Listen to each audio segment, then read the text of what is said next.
time is now 6:30. We are prepared to begin our regular meeting agenda for tonight. Our first order of business is to establish a quorum, and we have all arrived here on tonight, so we are good as far as a quorum is concerned. If you all would at this particular time, if you would stand with me for a moment of silence.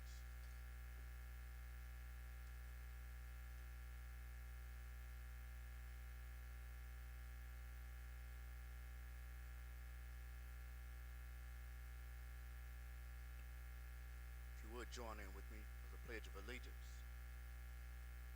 I pledge allegiance to the flag of the United States of America, to the republic for which it stands, one nation, under God, indivisible, with liberty and justice for all.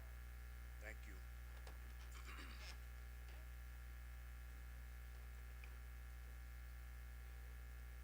We begin tonight hearing our candidates for the vacant seat of Zone 4 for the Board of Directors. Each candidate, as we call their name, will have 5 minutes to present themselves, after which the Board of Directors may or may not have questions for those individuals. And once they have completed that, we will vote, and the candidate that we choose will then be sworn in at that particular time. So let us begin on tonight with our first Zone 4 candidate, Mr. Alfred Carroll.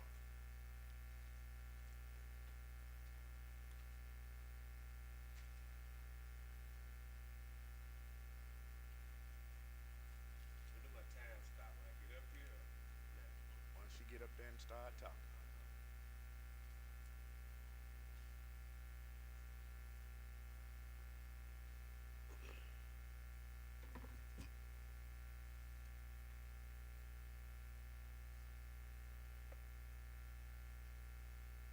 Good evening, Mr. Board President, board members, citizens of Pine Bluff.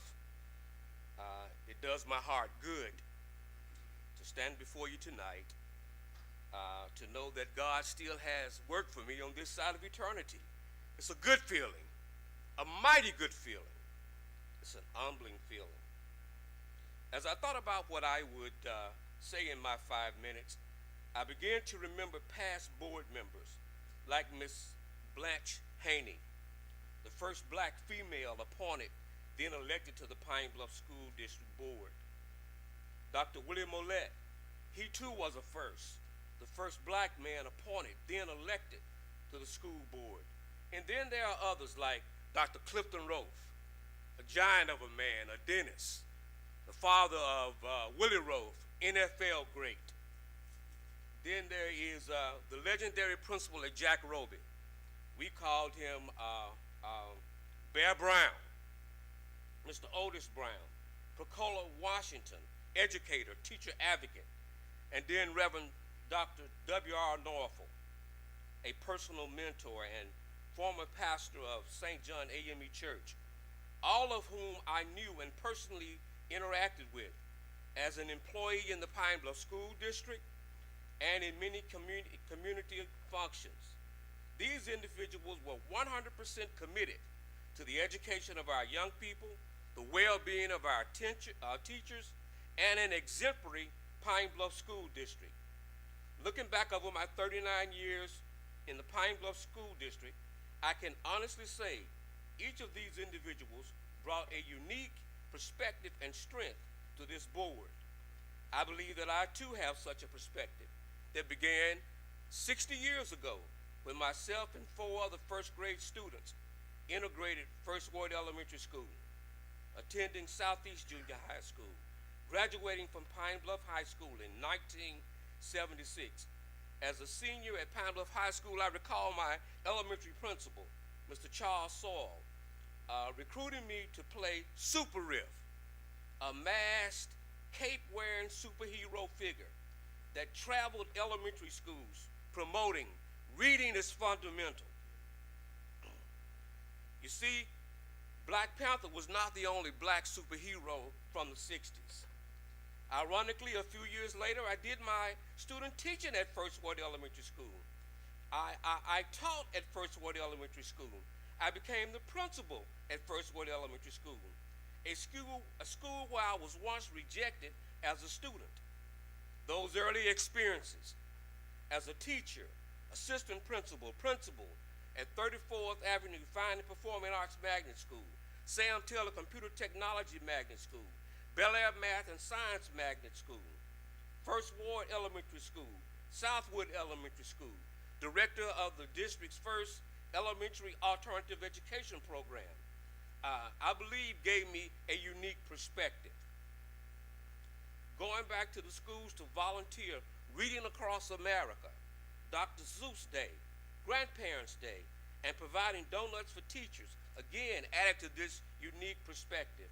And finally, 39 years as an educator, 22 years as an elected official, 18 years as a licensed ordained minister, and over 45 years of community activism requires a certain kind of strength of character, a sense of purpose, right and wrong, the same qualities possessed by the elite group of board members I mentioned. My unique perspective, again, is strengthened further as I demonstrated that I hold a lifetime teaching certificate for the state of Arkansas, art education, school principalship, school superintendency. Mr. Board President, school board members, I would love to continue to serve the Pine Bluff School District as your new Zone 4 representative and colleague. Thank you. Are there any questions for Mr. Carroll from the board?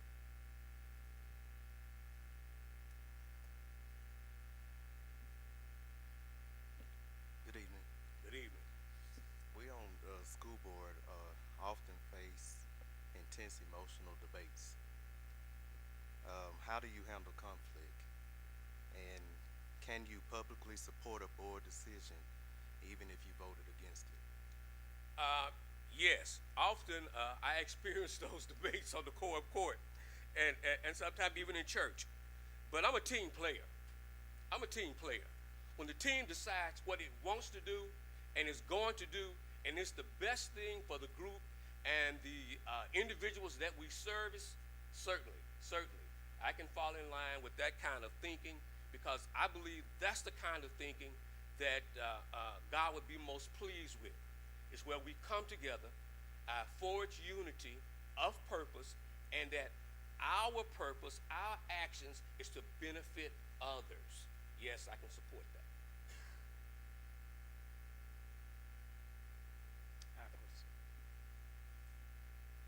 Mr. Carroll, you called Otis Brown name, which was a giant, Yes, and you said you worked with Mr. Saul. yes. Those people I knew in my time. Do you think the challenges that they had versus the challenges that we have today, that we can overcome them? Mr. Charles Saul was my 5th grade and 6th grade elementary school principal.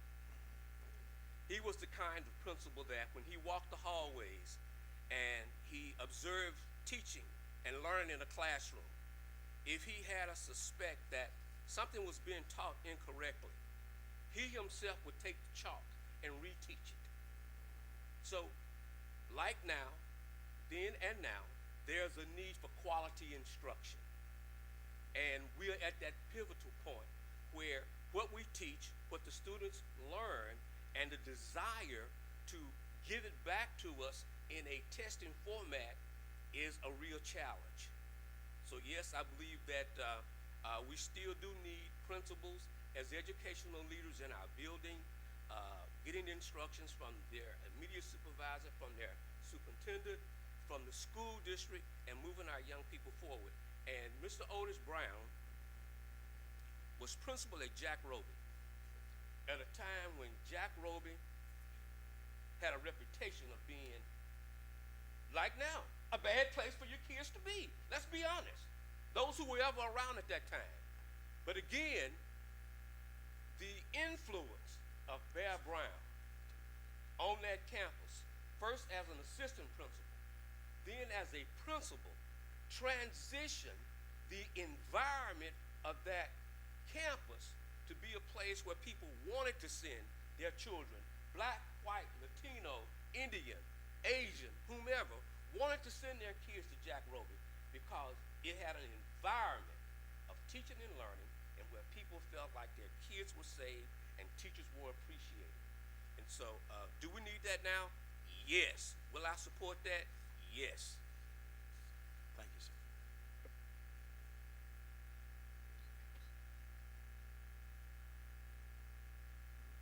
Yeah, I have one question.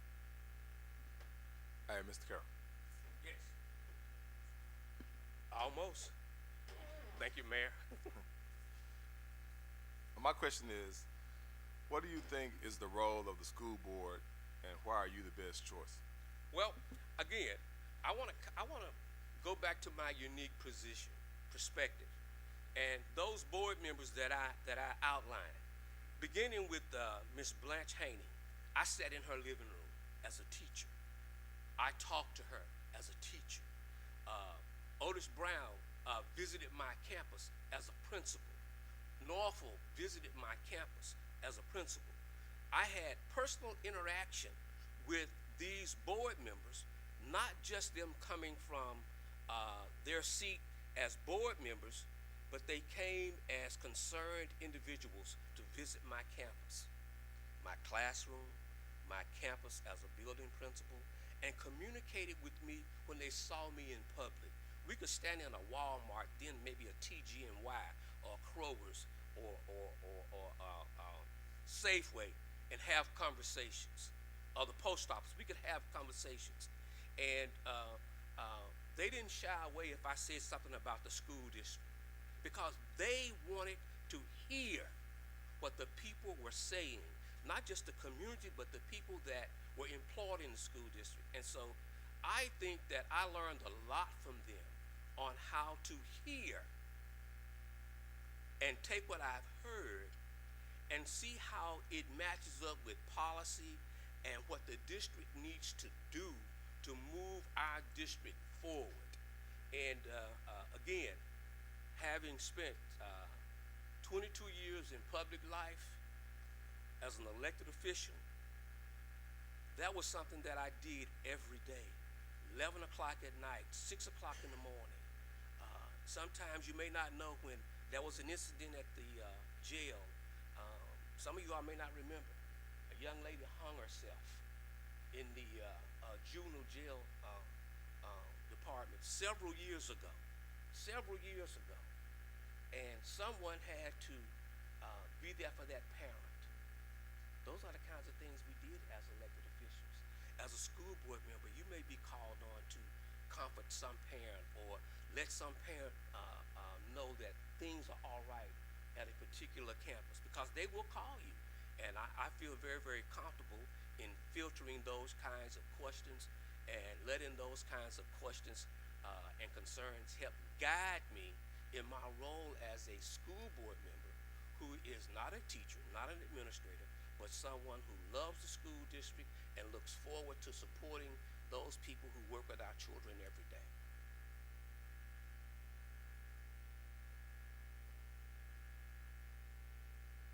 Thank you, Mr. Carroll. I take one. Next up is Sebastian Stargell.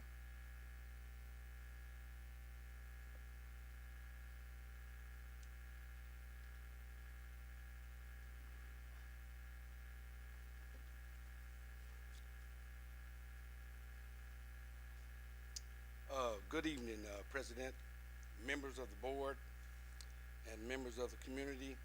My name is Sebastian Stargell, and I'm honored to be considered for an appointment to the vacant Zone 4 seat of Pine Bluff School District Board and Directors.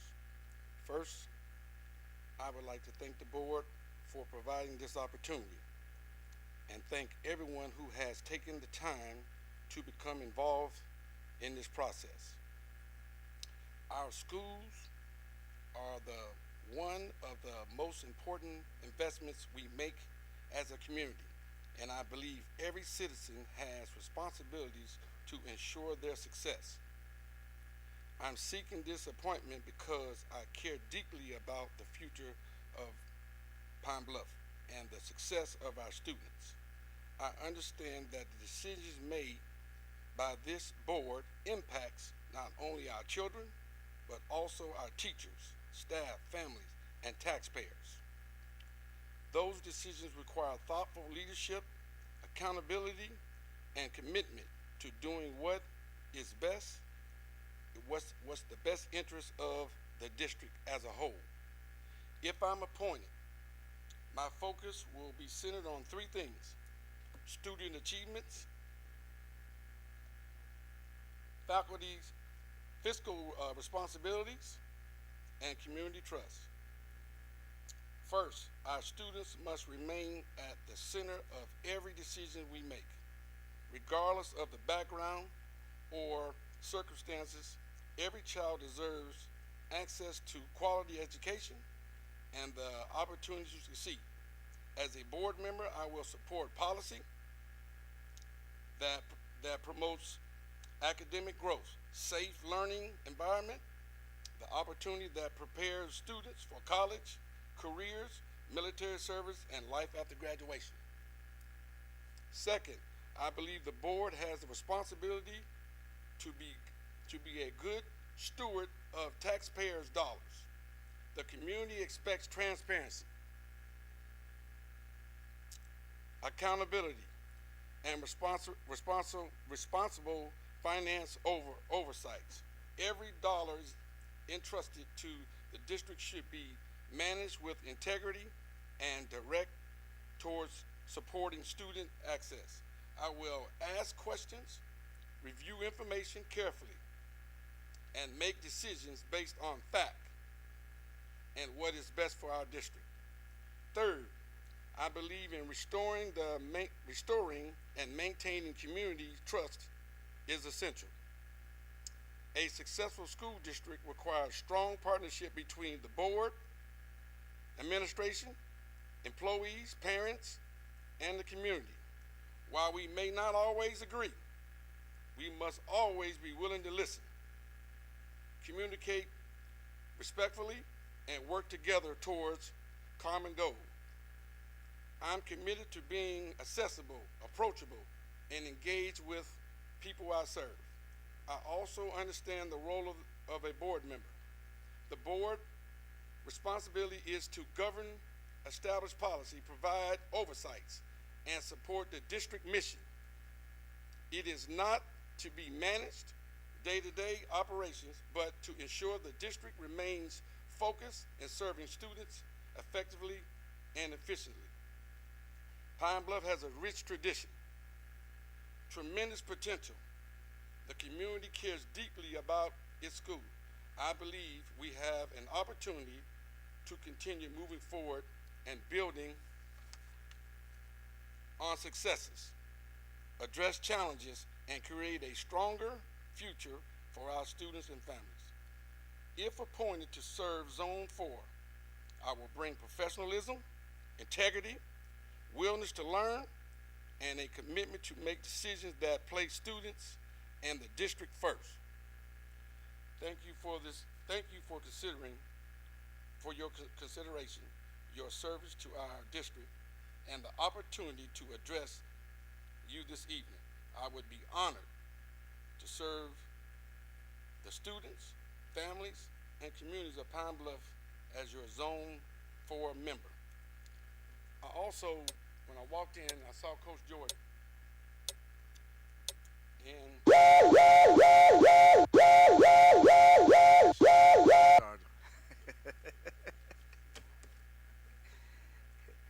Are there any questions for Mr. Starter?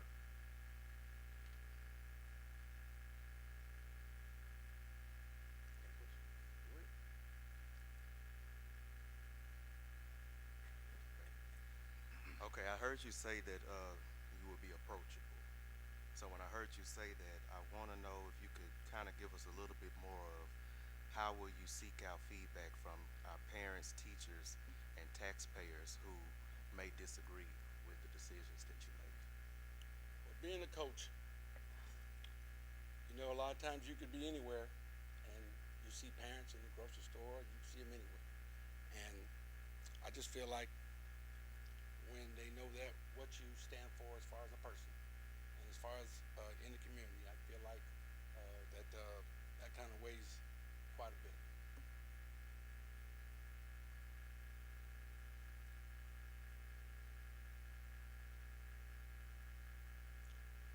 What would you say transparency looks like as a board member?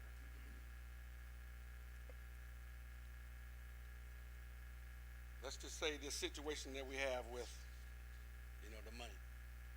I feel like we wasn't transparent enough to where the people knew where the money had went or was going. What I call transparency is that someone has to, in the case of kind of what happened in our money that kind of got twisted up, somebody should have owned up to it, and they didn't. And it got out in the public. Once it got out in the public, they turned it in the way they wanted it. Transparency was somebody's being accountable or taking the blunt for what happened.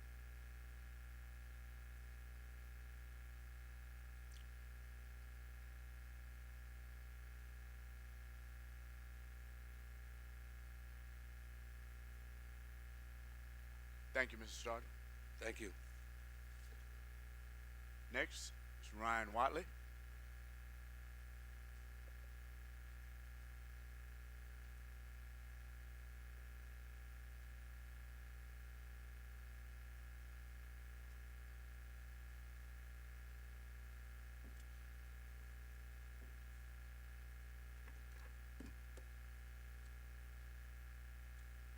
Good evening.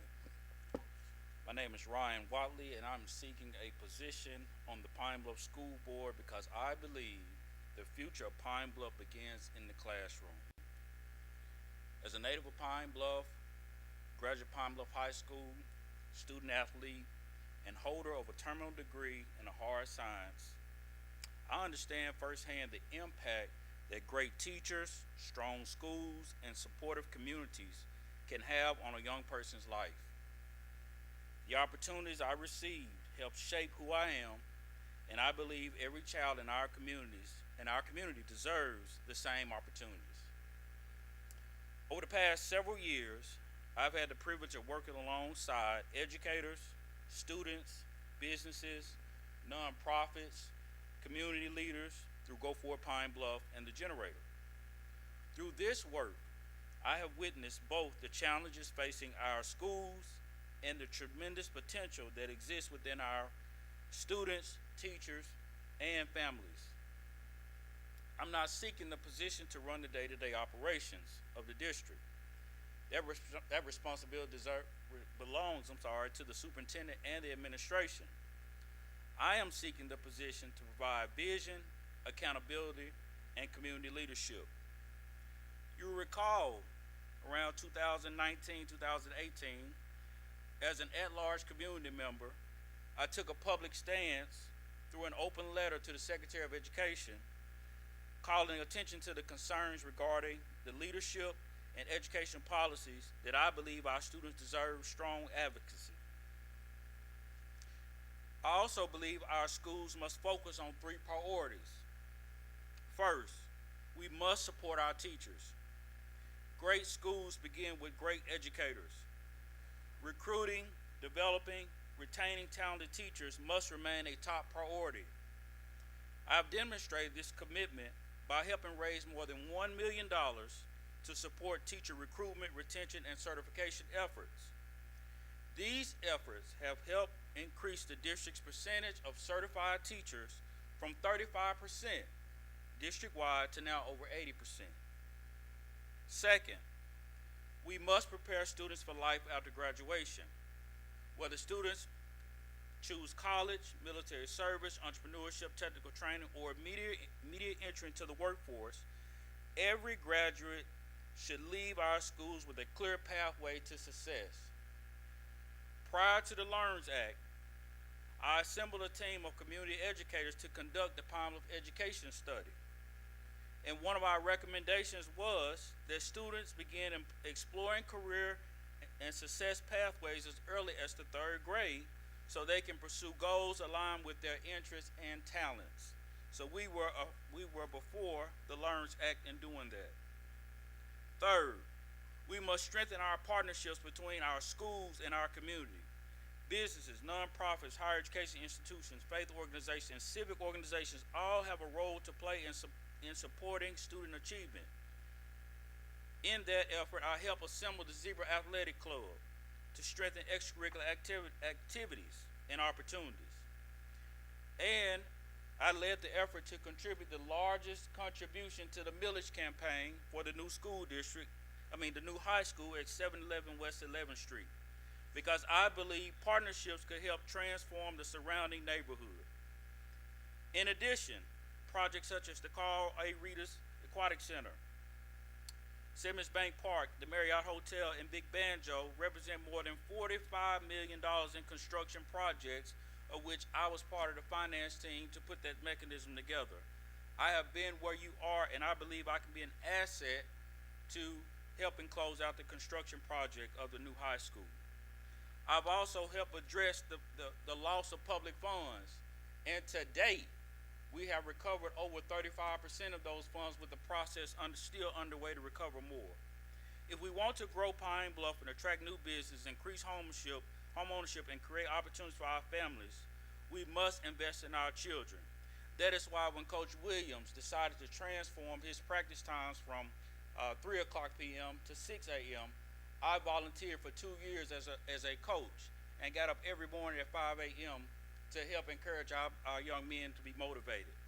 I still retain those relationships today, and I'm a mentor to many of those young men. I have children that will come up in this district, and I believe our best days are ahead. Are there any questions for Mr. Watley?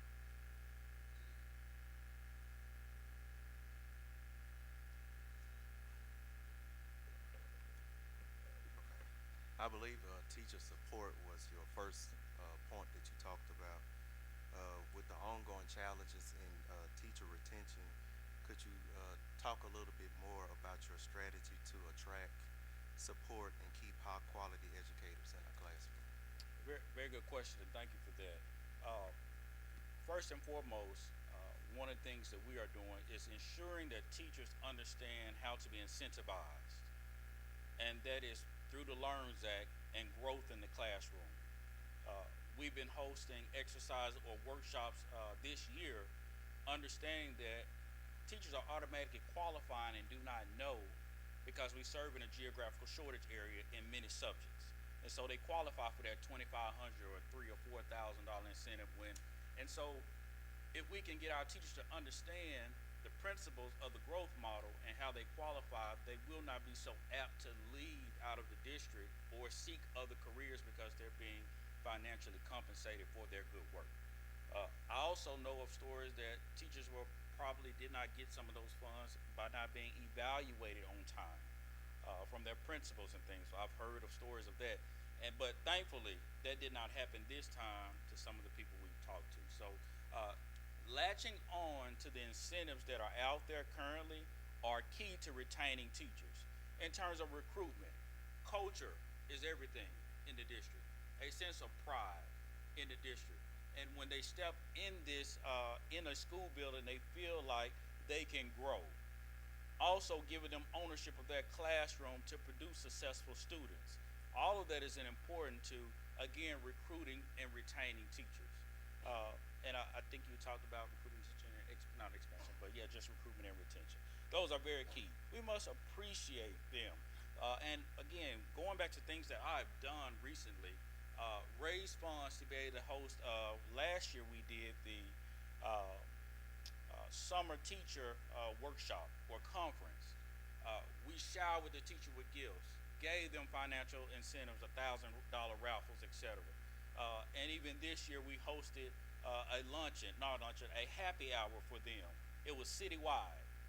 Please come, eat free, enjoy, network. And so all those things contribute to teachers wanting to be in the district and creating a culture where they feel appreciated. Dr. Watley, my question is, you're not selected tonight, will you still continue to work with the Pine Bluff School District? Yes, absolutely. My question is, Mr. Watley, you've been asked to serve in a position of conflict to the Pine Bluff School District School Board. Um, I'd like to know your thoughts on that and what your thoughts or feelings may be on that. Thank you for the opportunity to address that. Yes, I'm thankful to Governor Sanders for announcing my appointment to the CR board. But it's important to know that an appointment is not official until you're sworn in.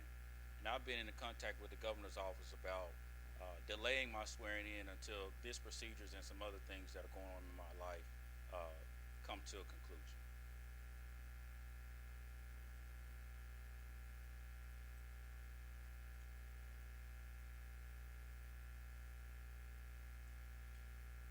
Thank you, Mr. Watley. Thank you.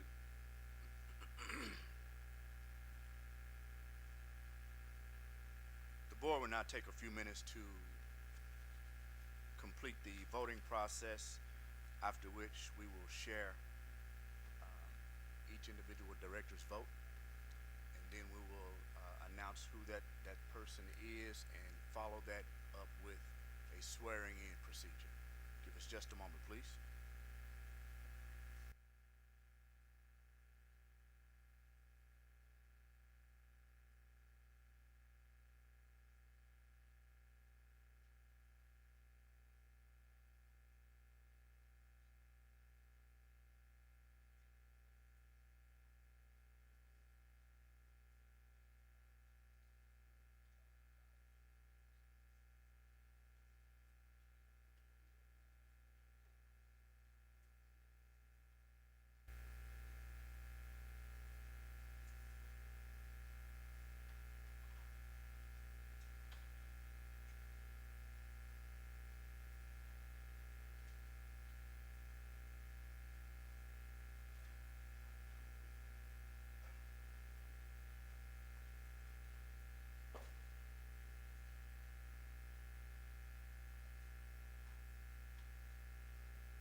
Okay, at this time I will read each individual director's vote. We have one vote for Alfred Carroll from Arnold Robertson. One vote for Sebastian Stargell by Christian Ferris. We have one vote for Sebastian Stargell by Patrick Lockett. We have one vote for Ryan Watley by Ricky Whitmore. One vote for Sebastian Stargell by Benita Corbin. One vote for Ryan Watley from Charles Kohler, thereby making Sebastian Stargell our choice for Zone 4 seat. Mr. Stargell, will you come forward?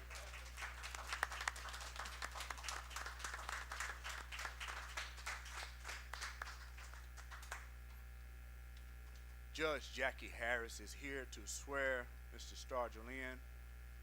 We're going to ask him to come forward as well for this process.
At this time, we will move into executive session, where for the purpose of considering employment, appointment, promotion, demotion, discipline, or resignation of any public school employee. Thank you. You all will give us just a moment. You all can remain seated. We're going to step out.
Thank you all for your patience. The board is now returning from executive session for which no decision was made while we were in that session.